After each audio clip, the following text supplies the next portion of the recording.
Thank you both for being here and for your service. I really appreciate your opportunity to come here. Secretary Esper, it would come as no surprise to folks here that I have been advocating Redstone Arsenal to be the head of Space Command. You and I have talked about that Yes, sir. A good bit.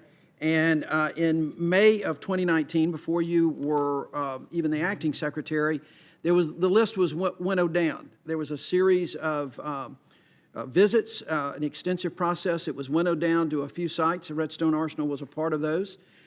Space Command was supposed to be announced in the fall. It wasn't, and we're in March. It's still not. And then yesterday, Lieutenant General Thompson testified before the House Armed Services Committee that the Air Force had been directed, and I emphasize the word directed, to go back and open this up. He said, open up the aperture and look at all of them, including some non-traditional locations, and that they would establish the criteria, which I thought had already been established months, if not a couple of years ago, and that none of these, the list, Redstone Arsenal, others were on there. So, you know, a cynical person would, in today's world, think that there was some political electoral politics coming into this, into play into this, because Congress has wanted to do this, and we've been supportive, but now we're going to get delayed again in opening this process up. So I have a series of questions. Number one, did this come from the White House?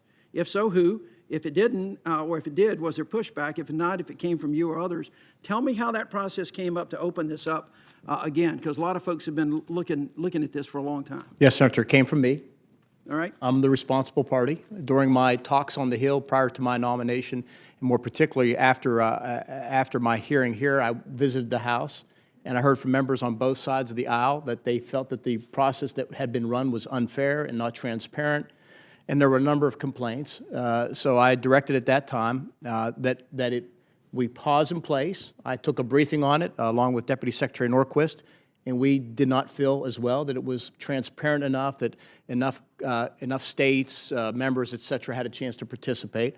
So we directed it to be revisited and a different approach be taken, where they outlined the criteria, the screening criteria by which a place would meet as a qualifying material, that we would go out to all members and offer them to nominate locations, if you will. We'd screen from there, but do a very iterative, transparent thing where members can also comment on the criteria.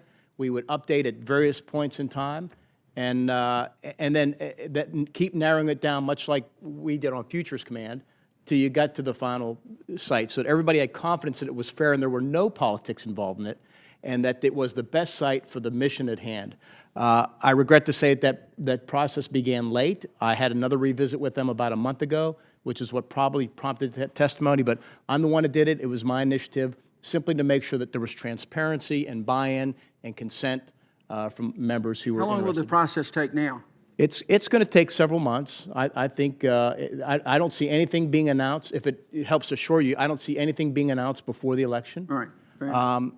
And in fact, I would probably, regardless, I think it's best to keep it out of the election for the reasons that you cited.